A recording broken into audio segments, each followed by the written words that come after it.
ঝিনাইদহের হরিণাকুণ্ডু মাটি ও মানুষের ছোট্ট এক জনপদ, যার প্রাণকেন্দ্র হল এই হরিণাকুণ্ডু বাজার।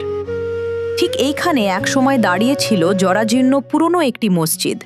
কিন্তু এই জনপদের মানুষের আশা ছিল আধুনিক আর মনোরম সৌন্দর্যের ছোট্ট একটা ইবাদতের জায়গা, যেখানে বাজারের ব্যস্ততার এক ফাঁকে ক্লান্ত শরীর আর প্রশান্ত মন নিয়ে পরম শান্তিতে রবের সন্তুষ্টিতে লুটিয়ে পড়া যাবে। বিভিন্ন সামাজিক উন্নয়নমূলক কর্মকাণ্ডে হরিণাকুণ্ডু সফরকালে স্থানীয় বাসিন্দারা বিশিষ্ট সমাজসেবক নাসের শাহরিয়ার জাহেদি মহুল দাদাভাইয়ের কাছে একটি উন্নত অবকাঠামোর মসজিদের অনুরোধ জানান। জরাজীর্ণ মসজিদে মুসল্লিদের নামাজ পড়তে দেখে তিনি তাৎক্ষণিক আধুনিক সব সুযোগ সুবিধা সম্পন্ন একটি মসজিদ নির্মাণের প্রতিশ্রুতি দেন। মসজিদ কমিটি ও মুসল্লিদের মতামতের ভিত্তিতে শুরু হয় পুনর্নির্মাণ কাজ।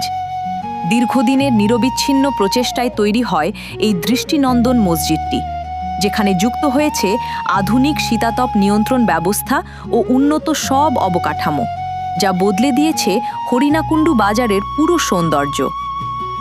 2019 সালে সকলের কাঙ্ক্ষিত সেই আনন্দঘন মুহূর্তে মুসল্লিদেরকে সাথে নিয়ে নবনির্মিত এই মসজিদের শুভ উদ্বোধন করেন বরেণ্য ভাষা সৈনিক মরহুম মোহাম্মদ জাহিদ হোসেন মুসা মিয়া ও তার পরিবারের সদস্যবৃন্দ।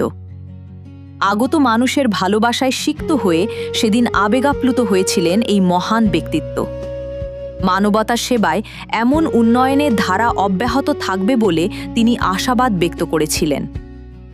নামাজ ও দোয়ার মাধ্যমে প্রতিধ্বনিত হয়ে হরিণাকুণ্ডু বাজার জামে মসজিদ আজ যেন উন্নয়নের গল্প বলে চলা এক জীবন্ত প্রতীক। হরিণাকুণ্ডু বাজার জামে মসজিদ 23 সালে সংস্কার হয়েছে। জাহিদি ফাউন্ডেশন সংস্কার করেছেন মহুল মিয়া, বেশ ভালো সুন্দরভাবে করে দিয়েছেন, সুন্দরভাবে করেছে, ভালোই লাগে। আর আশপাশ বাজারের লোক মুসল্লি হয়, যথেষ্ট মুসল্লি হয়, 5 ওয়াক্ত নামাজ হয়, আলহামদুলিল্লাহ।